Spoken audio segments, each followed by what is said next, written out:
All right, team, we are starting a new month of February, which means we're going to have a new core value that we are focused on this month.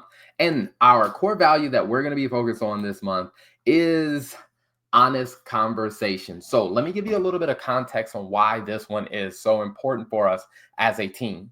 When it comes down to us being able to achieve our goals and to actually, be successful at our objectives, we need to be able to have honest conversations at different levels. Meaning, on the first part, we got to be able to have honest conversations about our performance. Like, how are we performing as a team? How are we performing individually?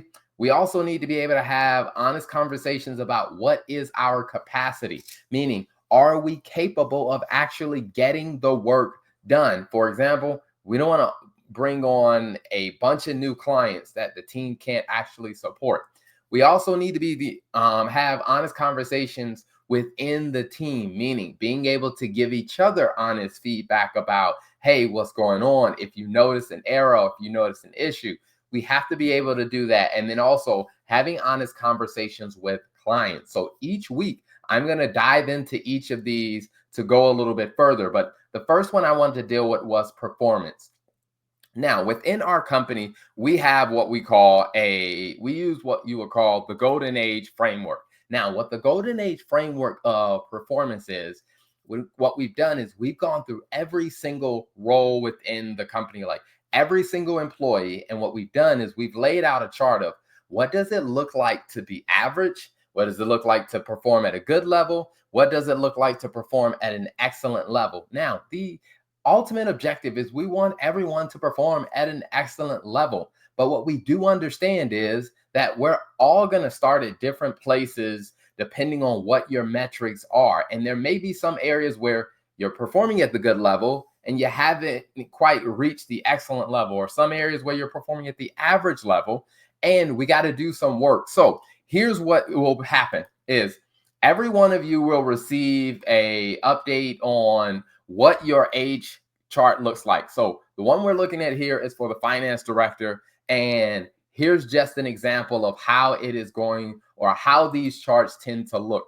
The way that it is we've laid out, hey, for every person in the company, we're going to talk about, hey, here are the things that are the most important for your job. And they are going to be specific to the job you hold in the company. We're going to list, what does average look like? What does good look like? What does excellent look like? That way you can use this as kind of a roadmap to help you understand, am I spending my time on the right things? Am I performing? Am I meeting the expectations that I have? Now, in order for us to achieve success as a company, everyone at a minimum, you have to be performing at average. Whatever average looks like for your role, you have to perform at that level. If you are performing below average, we are not going to achieve our goals as an organization.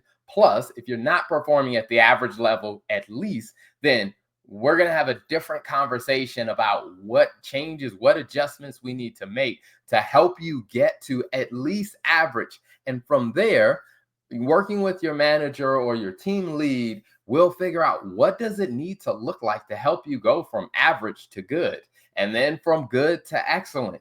And so everyone will have their own age chart, what their score looks like, and we'll create tasks to where the goal is by the 20th of the month, everyone will go through and they will evaluate themselves. Everyone will go through and then they'll be able to see their own chart. And what they'll be able to do is they'll be able to go through their chart and say, okay, all right, based on how I performed this month, was I average, good, or excellent on the metrics that are important for your specific role? And then after the 20th, a conversation with your team lead, your manager will happen, because the goal there is for the team lead to understand, okay, how can I help you get to the next level of success? How can I help you get to the next level of performance? Is this a technology issue? Or, hey, do we need to get you additional training? Or is there something stopping you from actually performing at the next level? Now, the reason why this becomes so important is because we hire the best people on our team. And I truly believe the people who are on our team are on the team because they are the best at what they do. I tell conferences and I tell other accounting firm and business owners that if I had to pick a perfect team, I would pick my team. I would pick the people that are on my team. The reason why is because the people on my team, we are capable of doing excellent work because we carefully pick the people who are on the team. We have a culture that is designed around everyone being honest about their performance. And where there's areas for improvement, we will make the improvements, even for myself. Like I have my own average, good, excellent chart, and I'm constantly measuring my own performance because I need to make sure that if I'm going to lead the team or if I'm going to lead the marketing team, that I need to be accountable to metrics that I need to achieve so that we can achieve our overall company success. So you will be seeing these every single month. We will be responsible for filling out your chart, filling out what was your rating for the month. And then your team lead will set up a meeting with you and discuss what needs to happen to help you get to the next level of performance. And we will do these every single month because we want to make sure that we're having honest conversations about what our performance looks like so that there is no mistake, there is no guessing. We all can stay on the right path so that we as a company can achieve our overall success.